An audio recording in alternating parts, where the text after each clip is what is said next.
I have the Oh, I'm in the middle of Judaizing.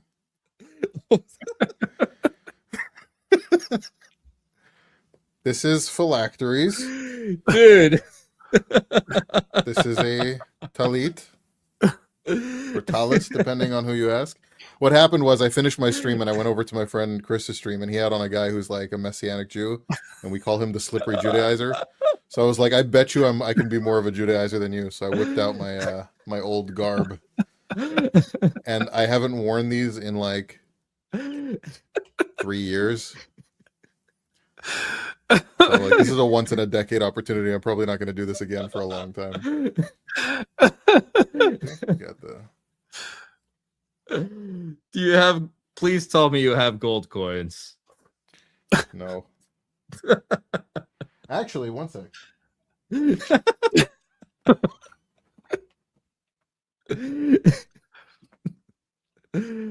Oh, dude, I'm dead. No gold coins. I used to have a phylactery, $1 dude. bill that somebody gave me that was from the Lubavitcher Rebbe. I used to have that in my bag with all this stuff, but I don't have it anymore. Oh my gosh, dude, I'm dead. Yeah. What's funny is because on my stream somebody was saying like Ash was I've done research and I couldn't find where Ash was in yeshiva or where Ash was in the Jewish community. He's lying. He was never really a Jew. And I'm like, I literally have my like phylacteries in the closet.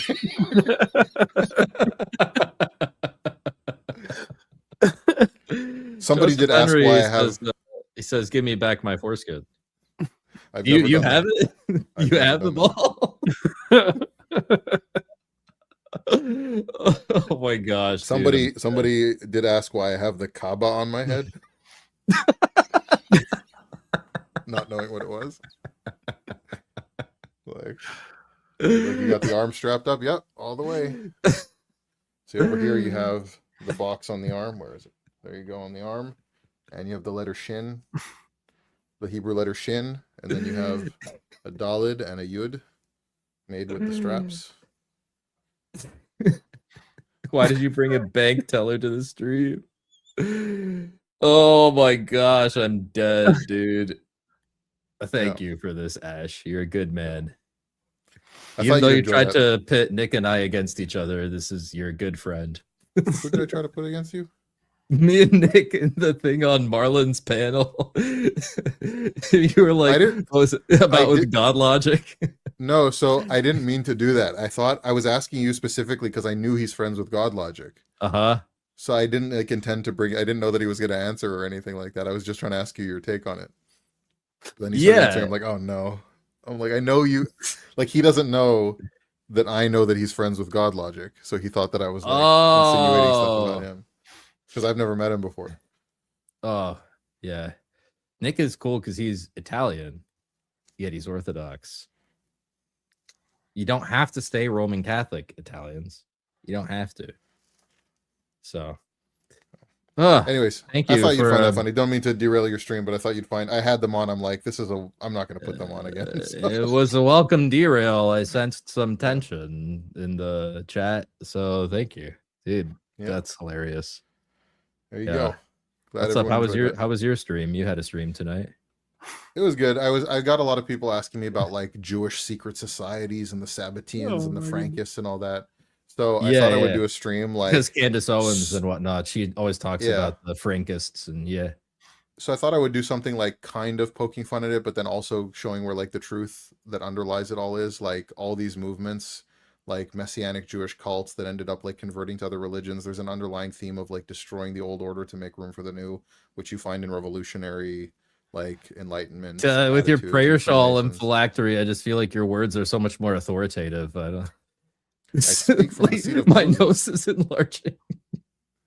I'm sitting in the seat of Moses. Did you assume the seat of Moses? I've assumed the seat of Moses because I've never, contrary to what some people are. Then I don't take it too far. I've never been ordained a rabbi. Oh yeah, he has the shmikah. Yeah. Candace is a Sabbatai Zevi enjoyer. I don't even know what that means. Yeah, he's the false messianic claimant from the 17th century that converted to Islam. Yes. Yeah. So I feel a loophole coming. Dude, this chat is well, yeah, so you got want me a dead, loophole dude. about the phylacteries? So you're Yeah. not allowed to take phylacteries into a toilet area. But Okay. the loophole is that if you have them in a bag that's in another bag and it's therefore a double covering, then you And can, it's in not necessary actually in the circumstances, area. taking it. Yeah, then you Yeah. can take it in. So there's your Yeah. loophole. I'm Makes not even perfect kidding. sense to me, honestly. Yeah. But here's where it gets confusing. So depending on which rabbi you ask, because the tefillin is usually put on the left arm, some rabbinic opinions say you should not wipe with your right hand because that's the hand that's used to wrap the tefillin. But I've always found that weird because the tefillin's on your left hand. Yeah. Well, oh yeah, it is on the hand. Yeah. That's an excellent point. Yeah, I think but maybe the hand that does the action should not be used for the two things is the thought process. Can you wear the phylactery, Marco? You know how the copper wire was invented? Two Jews fighting over a penny. What are some other interesting loopholes? Loopholes. Well, everyone knows the Eruv, like on the Sabbath, where they like put the string that makes it a private territory. Yeah. There's like the whole batel b'shishim, which basically is like you can't mix meat and milk and cook it together, but like depending on how much of a drop fell in what thing. So there's like a whole like book of the Jewish code of law about which things falling into like meat falling into milk or vice versa would make it not kosher. So like if something fell into like if you had like a giant thing of dairy and like a piece of meat fell in that was less than a 60th, it wouldn't technically make it not kosher. But if that piece is easily identifiable as a piece of meat, then it would make it. Yeah, there's like that's a huge part of like the rabbinical like ordination system is like learning those kosher laws and stuff like that. Yeah. It's like, was it hot? How do you determine a 50th? That's you kind of eyeball it. No, but people have taken it to such an extreme. So like nowadays, like even if you were like working in a kosher restaurant, even if you were like to put down like a Starbucks coffee with milk in it on the counter where meat usually goes, like people would freak out because like they've taken it to like even more of an extreme than the rabbis in like the 15th century would have. So what's the deal with the special water warmers like for tea? Oh yeah, so you can't cook on the Sabbath. So you'll have like one of those urns with like that keeps it hot. Yeah. But then you're not allowed to cook on the Sabbath. So even if the water was already hot, like if you put the hot water on the tea, would that be considered cooking? So they do what's called a kli sheni or a kli shlishi, like second or third vessel, depending on what it is that you're doing. So for tea, you'd have to pour the water into a cup from the urn, then pour it into another cup. Now, remember, this has not even changed a degree of temperature at this point. But you pour it from the one cup into the third vessel, and then you can put the tea bag into that to make your tea. But if you were to put the tea bag in and then pour it from the second vessel into the third and the tea was already there, that would be considered cooking and you violated the Sabbath. So you have to put the tea bag into the water in the third vessel. I can get on board with that. That's yeah. Imagine living your whole life like that, though. That this is divine law from Sinai. Yeah, that doesn't check out. Yeah. If they just owned it and they're like, no, this is just some common law that we made up earlier that we think is, I would be like more. Yeah, Silver has a good point. It sounds like a lot of work to not work on the Sabbath. Ends up being more work somehow. So. Yeah, there's all kinds of stuff, like the whole thing of pikuach nefesh, like when is like something life-threatening or for the preservation of life, can you violate the Sabbath or break other rules and stuff like that. So there's like a whole system for how that works. Do you think Do you think the Torah is sufficient on its face for any reasonable person to read it and like understand it mostly if they approach it in good faith? So my thing that I always talk about with like the Karaites, the Torah only people, they'll say that like you don't need rabbinic tradition at all because the Torah is easily understandable on its own. So I make a much more conservative claim with that.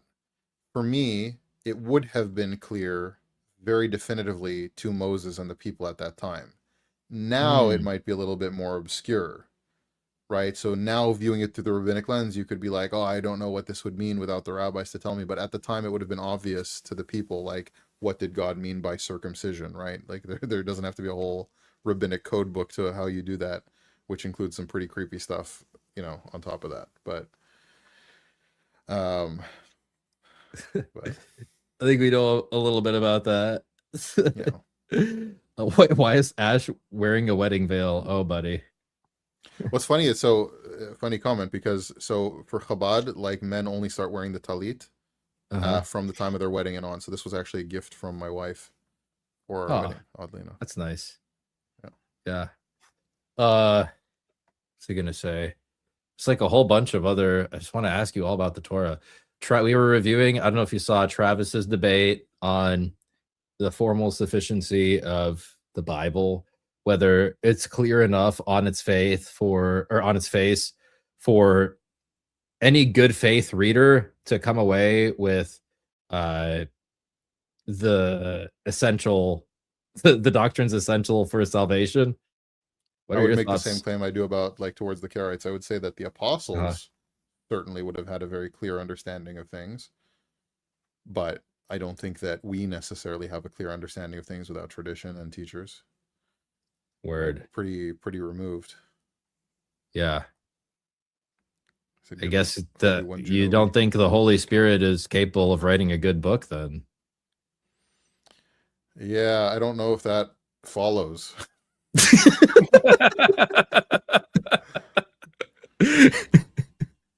Like the Holy Spirit can guide the authors of the Bible to write what needs to be written. It doesn't necessarily mean that the language that those authors conveyed it in that was speaking to those people at that time would be necessarily understandable to us in any super coherent sense for some things that make no sense, right? Like I always bring up that same example of like what would the apostles have thought about like God saying I am not, like God has no regrets, but then saying I regret that I made Saul king in the same verse. Like how do you take that? Right? Yeah. How do you like literally a few verses later, thing, yeah. right? Which part are you taking allegorically? The part about regretting making Saul king or the part about never having regrets? Right? And that's only an interpretive thing. What about stuff that makes no sense in the language? Right? Different terms for God. Like why are we using this term versus that term here or there? Yeah. So Travis, in your debate, I'm just kind of brainstorming. I might not let go of translation being an aid to understanding the scriptures. Like, I understand why you took the route you took, but like since you already did that, and like that's like kind of done and played out now. If I had to do that debate, I might just say no. You rely on translators to understand the scriptures, and their response would be, "Yeah, but it's just the scriptures." And I would say, "No, it's not, because within every translation is inherently some interpretation." Because there aren't perfect corollaries in English to Hebrew or Greek. I had a whole section on that, and then I just took it out because I was like, I don't have time to do that. I've already done 18 minutes of a 20-minute on what I have right now on my intro. I was like, I don't have. Yeah, definitely. Right, fellas. Well, I think it's time for me to take off my phylacteries and eat a bacon cheeseburger. Word. Oh, I mean, yeah. All right, dude. Can we clip Ash's pick and make a meme coin out of this asking for a friend? Sure. Why not? You have permission from the man himself.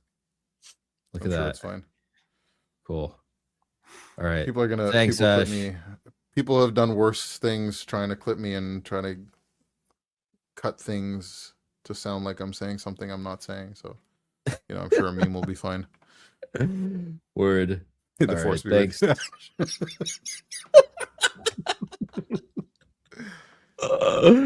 Next Oh, time, you're I the tell you how to man. get a 0.02 interest rate.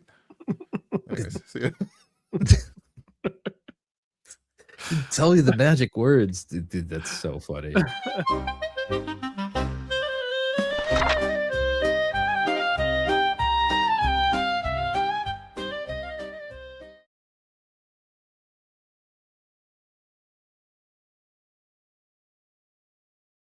Choo, choo, choo, choo, choo, choo, choo, choo.